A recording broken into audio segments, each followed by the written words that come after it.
Sector 9 was a cold and dusty place in deep space.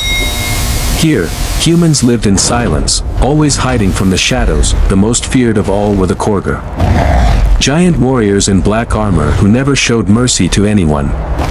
But in a dark corner, Leo found something strange.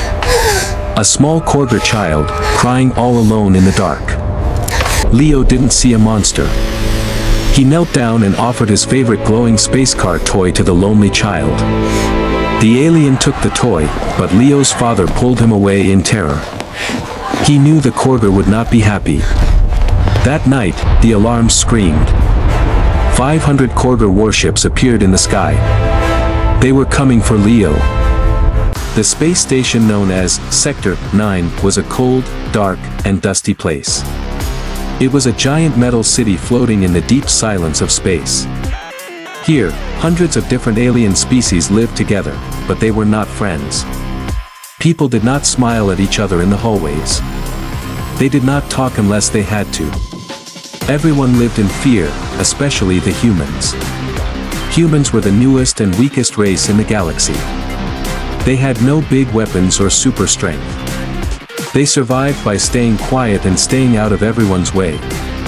Among all the scary creatures on the station, there was one race that everyone feared the most, the Korgar. The Korgar were not just aliens, they were living weapons. They stood 8 feet tall, covered in thick, black bone-like armor that looked like it could stop a tank. Their eyes glowed with a faint red light, and they never spoke to lesser beings. Legend said that a single Korgar warrior could destroy an entire army. They were the most dangerous warriors in the galaxy. Because of this, a wide path always opened whenever a Korgar walked through the station. No one dared to look them in the eye. No one dared to get close. On this particular day, a 7-year-old human boy named Leo was walking through the crowded market with his father. Leo's father was a mechanic, tired and stressed from a long day of work. He kept a tight grip on Leo's hand. "Stay close, Leo," his father whispered, his eyes darting around nervously. "Don't look at anyone. Just keep your head down." But Leo was a curious child. He didn't see monsters, he just saw a big, busy world full of strange things. As they passed a dark, shadowed corner near a shipping dock, Leo stopped.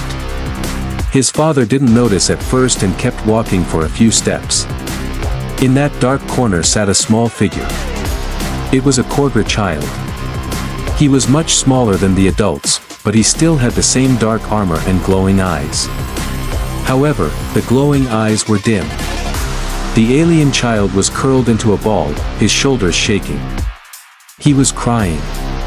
It was a strange, clicking sound, but Leo knew what it meant. The alien child was lonely and sad.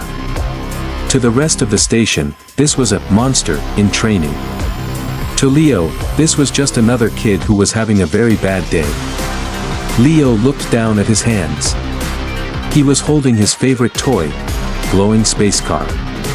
It was a small, bright blue vehicle that lit up and made a soft humming sound when you pressed a button. It was the only toy Leo had brought from Earth, and he loved it more than anything. Leo's father realized his son had stopped and turned around, his face turning pale. "Leo! Get away from there right now," he hissed in a terrified whisper. But it was too late. Leo had already walked toward the dark corner. The alien child looked up. His red eyes widened in surprise. No one ever approached a Korgar, not even their children.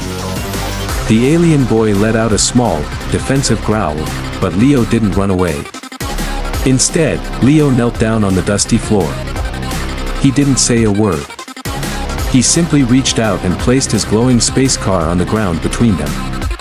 Leo pressed the button, and the toy began to pulse with a warm, friendly blue light. Leo smiled, pushed the car gently toward the alien child, and then backed away slowly. The alien child stared at the toy. He reached out a clawed hand, touching the smooth, glowing plastic. He had never seen something so bright and harmless. For a moment, the clicking cries stopped.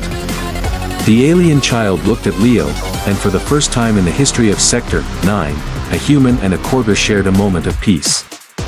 Suddenly, Leo's father grabbed him, lifting him off the ground. "Are you crazy?" his father yelled, his voice shaking with pure terror. He didn't wait for an answer. He ran, carrying Leo back toward the human sector as fast as he could, certain that the Korgar would hunt them down for insulting their child with a cheap toy. That night, the human sector was quiet, but Leo's father could not sleep. He sat by the door, watching the monitors, waiting for a knock that would mean their end. He expected the Korgar to be angry. He expected them to demand an apology for touching the Prince of Warriors. But the night remained silent. Leo, on the other hand, slept peacefully, dreaming of space races and new friends. He didn't realize that his small act of kindness was about to change the fate of the entire galaxy. Exactly at 3 a.m., the silence was shattered. A deafening siren screamed across the entire space station. The walls began to vibrate. Leo's father jumped up, looking at the radar. His heart nearly stopped. Outside the station, the black void of space was no longer empty. 500 massive Korgar warships, the most powerful fleet in the universe, had dropped out of warp drive. They weren't just passing by, they were surrounding the station in a battle formation. The station commander's voice came over the speakers, cracking with pure panic. "Attention! All citizens to emergency shelters. The Korgar fleet is demanding entry. They are not here for trade." The commander paused, his voice trembling as he delivered the final terrifying news. "They have sent a direct message to our bridge. They said, they are coming for the human boy." Leo's father looked at his sleeping son, tears filling his eyes. He thought he had lost everything. He didn't know that the 500 warriors weren't coming for blood, they were coming to pay a debt. The atmosphere inside the human sector of Sector 9 was thick with the smell of recycled air and cold sweat. People were running through the narrow corridors, clutching their few belongings, their eyes wide with the kind of terror that only comes when death is certain. The alarms continued to wail, a high-pitched scream that echoed off the metal walls. Everyone knew the Korgar fleet was outside, and everyone knew they were the most ruthless killers in the universe. In the human housing block, families huddled together in the dark, whispering prayers. They all knew the news, the Korgar had come for a single human child. They believed the boy had done something so terrible, so insulting, that an entire fleet had arrived to wipe out the human race in revenge. Leo's father, David, stood behind his apartment door, his hands trembling as he held a heavy metal pipe, the only weapon he had. He knew it was useless against Korgar armor, but he was a father, and he would die before letting anyone touch his son. Behind him, Leo sat on his small bed, looking confused. He wasn't crying, he was just watching his father. "Dad, why are the lights flashing?" Leo asked softly. David didn't answer. He couldn't. His throat was tight with fear. He looked at the monitor on the wall, which showed a live feed of the station's main docking bay. What he saw made his blood turn to ice. The massive hangar doors of the station creaked open. 500 Korgar warriors began to march out of their black, spiked ships. They didn't run, they moved with a slow, terrifying rhythm. Thump. Thump. Thump. The sound of their heavy, armored boots hitting the metal floor sounded like a giant heartbeat. Each warrior was covered in dark, jagged plates of metal that seemed to swallow the light. They carried long, glowing blades and heavy plasma cannons. At the front of the line walked the tallest Korgar anyone had ever seen. He wore a red cape made from the skin of a space beast, and his eyes burned like twin suns. This was General Vorik, the leader of the Korgar's elite guard. The station's security forces, brave men and women with rifles, stood in the way, but their hands were shaking so much they could barely aim. General Vorik didn't even look at them. He simply raised one large hand, and the humans fell back, paralyzed by the sheer presence of the alien commander. The warriors marched past the markets, past the command center, and straight toward the human residential zone. Other alien species, the greedy merchants and the lizard-like spies, hid behind crates, watching in silence. They were sure they were about to witness a massacre. They thought the humans were finished. Inside their small room, Leo and David heard the sound getting closer. Thump. Thump. Thump. The walls began to vibrate, causing dust to fall from the ceiling. David pushed a heavy dresser in front of the door, though he knew it wouldn't stop a Korgar for even a second. "Listen to me, Leo," David whispered, kneeling down and grabbing his son's shoulders. "I want you to crawl under the bed. Don't make a sound. No matter what happens, do not come out until it is quiet. Do you understand?" Leo looked at his father's scared eyes and nodded slowly, clutching a small blanket. Suddenly, the hallway outside went silent. The heavy marching stopped right outside their door. The silence was even more terrifying than the noise. For a long minute, nothing happened. Then, a voice boomed, a sound so deep it felt like it was vibrating inside David's chest.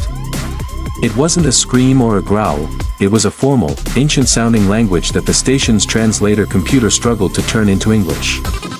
"The giver of light resides here," the voice said.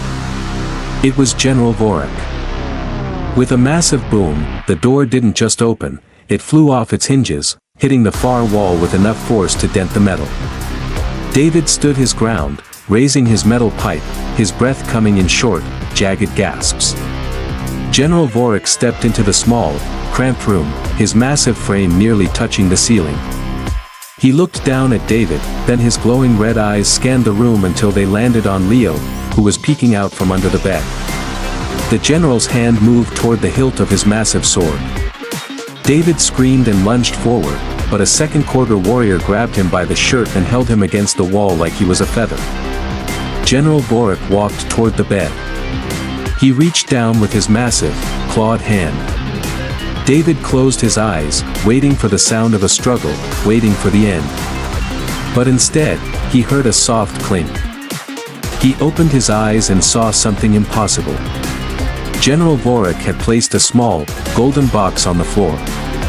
Then, the giant warrior, the man who had conquered 100 worlds, slowly dropped to one knee. He bowed his head low, his forehead almost touching the dirty floor. Behind him in the hallway, the other 499 warriors also dropped to their knees, their armor clanking in a massive, synchronized wave of respect. "Small human," Vorak said, his voice now low and steady. "You gave a gift of soul to the Prince of Korgar. He was alone in the dark, and you brought him light. In our law, there is no greater act. You did not see a monster, you saw a brother." Leo crawled out from under the bed, his eyes wide. He looked at the giant warrior and then at the golden box. General Vorak looked at David, who was still being held against the wall. The warrior holding him gently set him down and also bowed. "From this day," Vorak declared, his voice echoing through the entire station, "this child is the blood brother of the Korgar Empire. To harm him is to harm us. To threaten his people is to invite the fire of 500 suns." The suspense that had gripped the station for hours suddenly turned into a shocking realization. The humans weren't being hunted, they were being promoted to the most protected species in the galaxy. David sank to the floor, his heart racing, realizing that his son's simple toy had just bought them an empire's loyalty. But as the warriors stood up, General Vorak's face turned grim. He looked at the station's windows, toward the deep black of space.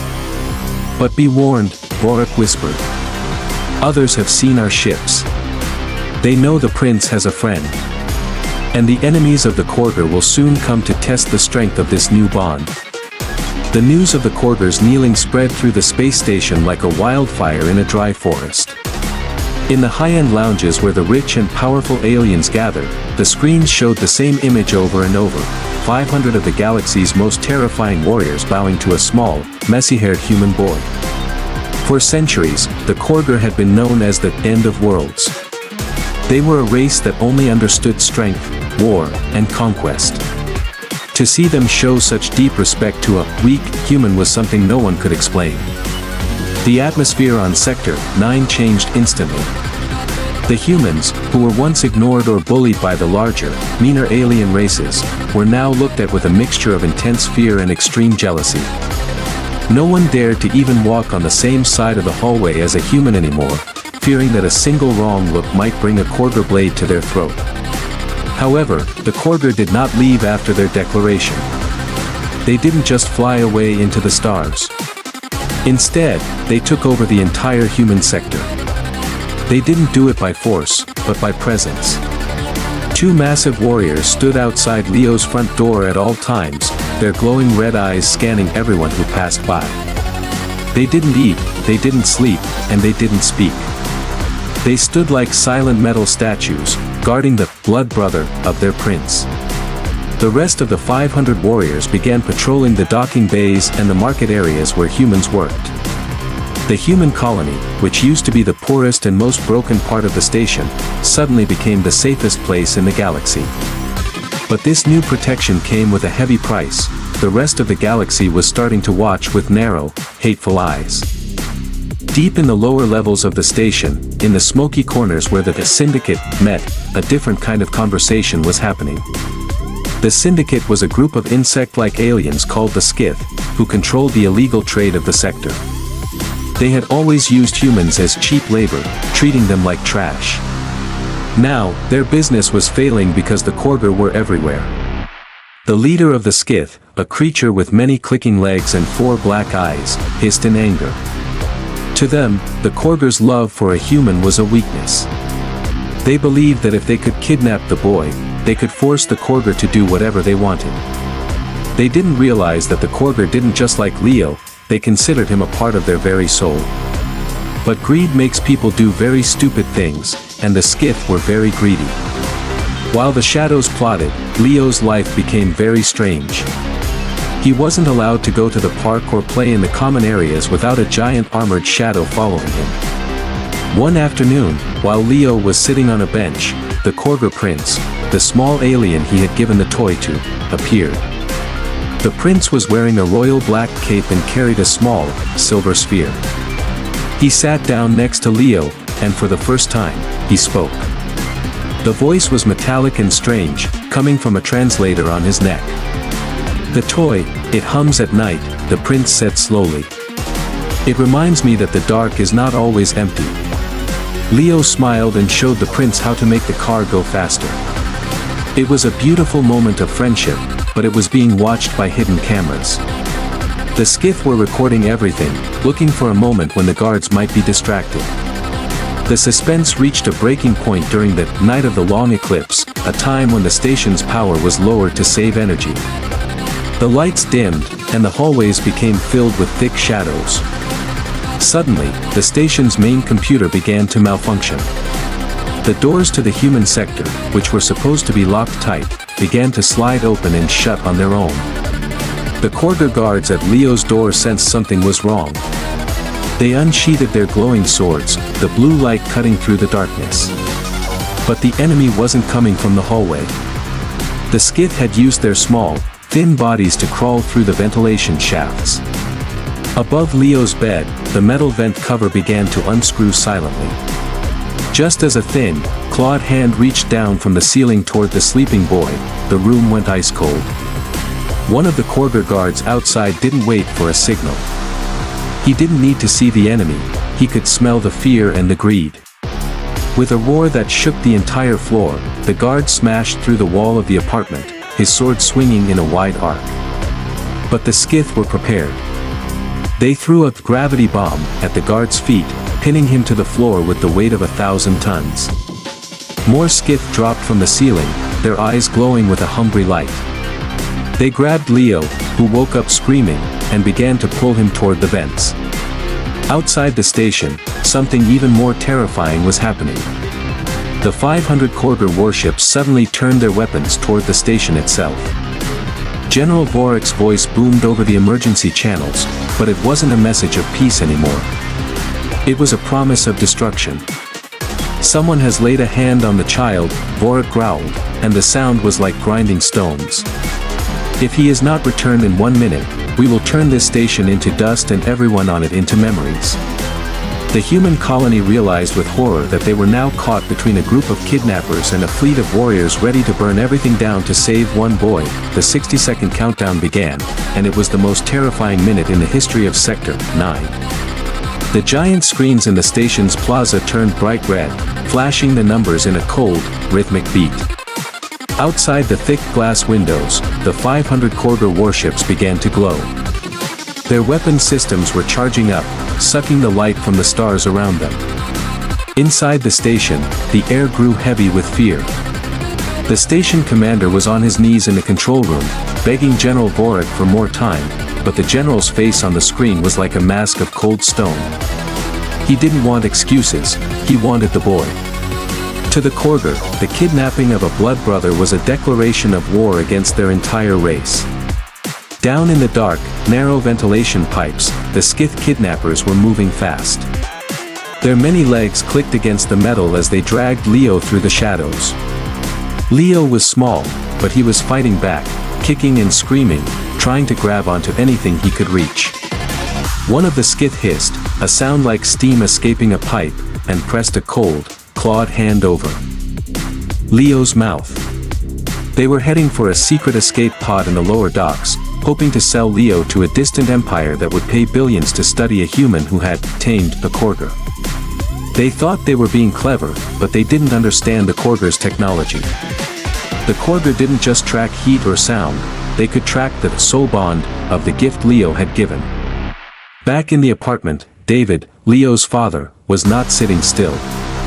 While the Korgar guard was still pinned by the heavy gravity bomb, David grabbed his toolkit and a heavy industrial torch. He didn't wait for the warriors to lead the way. He knew these vents better than any alien. He had spent 10 years fixing them. With a roar of fatherly rage, David climbed into the wall, moving with a speed he didn't know he had. He wasn't a warrior, but he was a father, and in that moment, he was just as dangerous as any Korgar. Seeing this, the pinned Korgar warrior let out a deep, clicking laugh of respect. He used his immense strength to smash the gravity bomb with his fist, shattering the device and freeing himself. "Follow the father," the warrior barked into his radio. "He has the fire of a hunter." The chase moved into the station's massive engine room, a place of giant spinning gears and burning blue fire. This was the heart of Sector 9. The Skith were almost at their escape pod, but David appeared from a side vent, blocking their path. He stood there, alone, facing 5 armed insect aliens. He held his industrial torch like a sword, the flame burning bright blue. "Give me my son," David said, his voice low and shaking with anger. The Skith laughed, their black eyes twitching. They raised their poison darts, ready to end the human's life. They thought David was weak because he was small.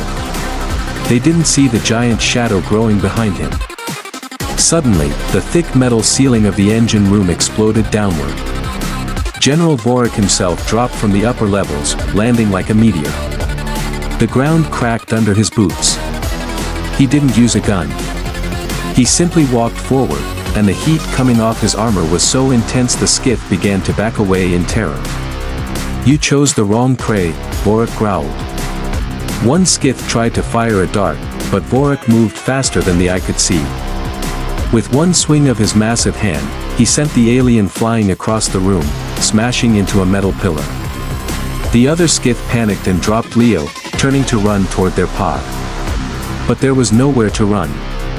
The 500-second countdown was at its final 5 seconds. The station's lights flickered and died as the Korgar ships outside prepared to fire. Leo ran into his father's arms, sobbing. David held him tight, shielding him with his own body.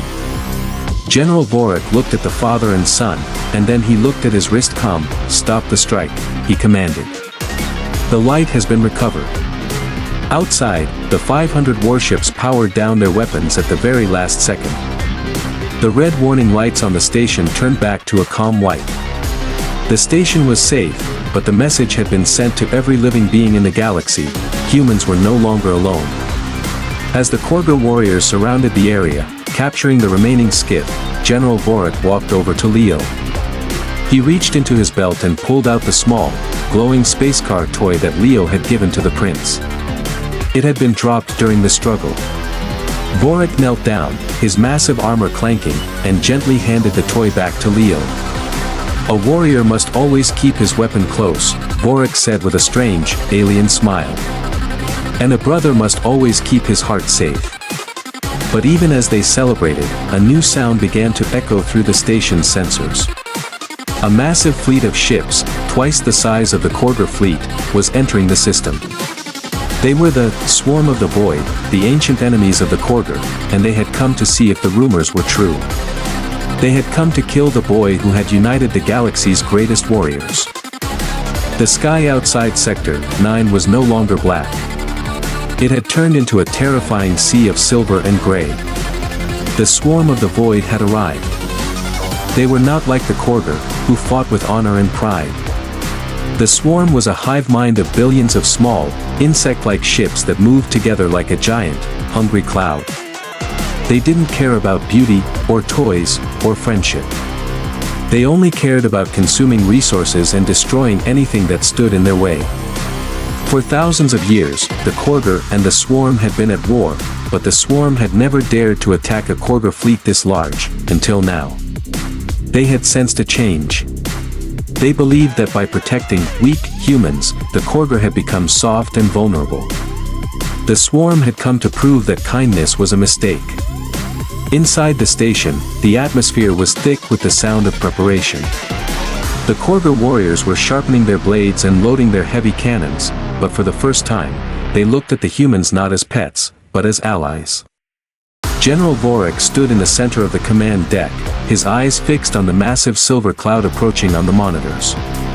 He knew his 500 ships were powerful, but the Swarm had thousands. They think we are weak because we have found something worth protecting, Vorik said, his voice echoing through the speakers of the station.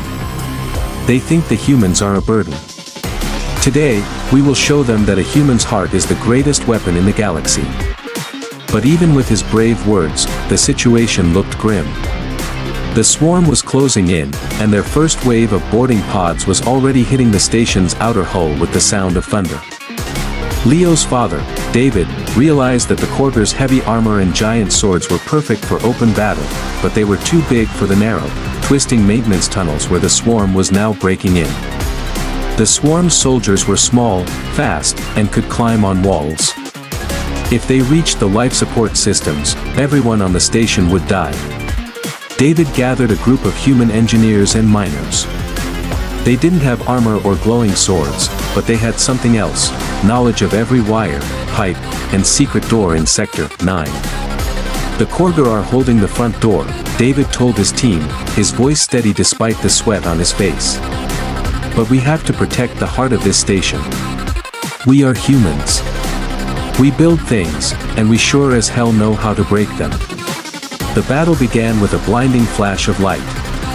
Outside, the Korgar warships fired their massive beams of energy, cutting through the silver cloud of the Swarm. Thousands of enemy ships exploded, but more just kept coming, crawling over the Korgar ships like ants on a piece of fruit. Inside the station, the hum of the engines was replaced by the screeching of metal as the Swarm began to cut through the walls. Leo was placed in a high-security bunker with the Korgar prince. The two children sat together, listening to the explosions. The prince looked at Leo, his red eyes glowing brightly. He reached out and touched Leo's hand. "Do not fear," the prince whispered through his translator. "My father says humans have hope. He says hope is a fire that never goes out. Teach me how to hope, Leo." Suddenly, a group of Swarm soldiers, creatures with 4 sharp legs and faces like broken glass, burst through the ceiling of the human sector. They moved with terrifying speed, heading straight for the power generators. But they didn't find helpless victims. They found David and his team. The humans had used their tools to build traps. They sprayed high-pressure steam into the hallways, blinding the creatures. They used industrial magnets to pull the Swarm's metal weapons out of their hands. David himself used a heavy welding laser to push the creatures back. For every step the Swarm took, the humans found a way to slow them down. Seeing this through the security cameras, the Korgar warriors let out a massive battle cry. They saw that the weak humans were fighting like lions.